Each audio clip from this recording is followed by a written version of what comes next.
посредством создания рабочих мест. Эл аралык аялдар бизнес форуму быйыл 4-нчү жолу өткөрүлүп жатат. Чогулгандар бул жолу ишкер аялдарды колдоо жана өнүктүрүү боюнча 5 жылдык мамлекеттик программанын ишке ашышына көңүл бурушту. Ошол учурда эл аралык донорлордун программасына катышып, кантип гранттык колдоолорду алса болот жана үстүгү ас насыя алуу боюнча дагы маалымат ала алышты. Мындан тышкары өлкөдөгү белгилүү бизнес мейкерлер менен ледилер ишкерликти баштоодогу тажрыйбалары менен бөлүштү. Биз ушул аял заттары башкарып аткан ишканаларды элге таанытып жеткизишибиз керек.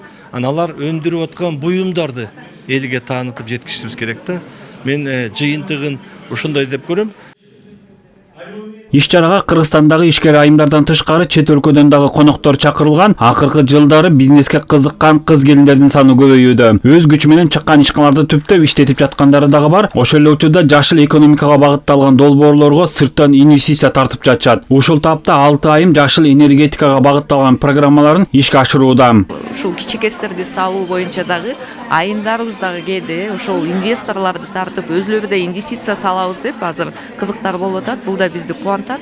Биз дагы ар тараптан колдоо көрсөткөнгө баардык аракетибизди жумшайбыз.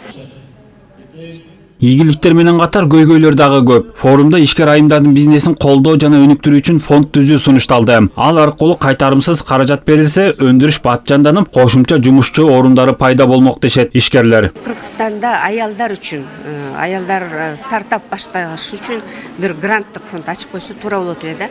Аялдарга 5 миң, 10 миң доллар берип койсо эле аябай сонун идеялары көп, кыйын аялдар бар да. Алар иштеп кетет эле да. Алар ошол чакан жана орто бизнес көп мамлекеттеринде, бардык мамлекеттерде бул экономиканын өнүгүүсүнө бир чоң салым кошо турган структурада.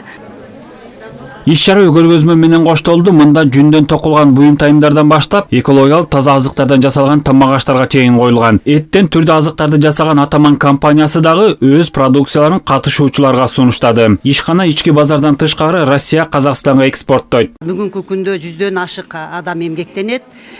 Былтыр биз чоң бир завод ачтык, 3000 квадрат жатаканасы менен. Анан кийин чет өлкөгө кетип аткан өзүбүздүн мигранттарды дагы өзүбүзгө алып калып, жакшы азыр бүгүнкү күндө эмгектенип атабыз. Аялдардын эл аралык бизнес форуму Кыргызстан аялдар конгресси Соода өнөр жай палатасы менен биргеликте өткөрдү. Иш-чаранын алкагында ишкерлер ортосундагы өнөктөштүк келишимдери түзүлдү. Дүйшөн Шаршембеков, Элдар Анарбеков, ЛТР Бишкек.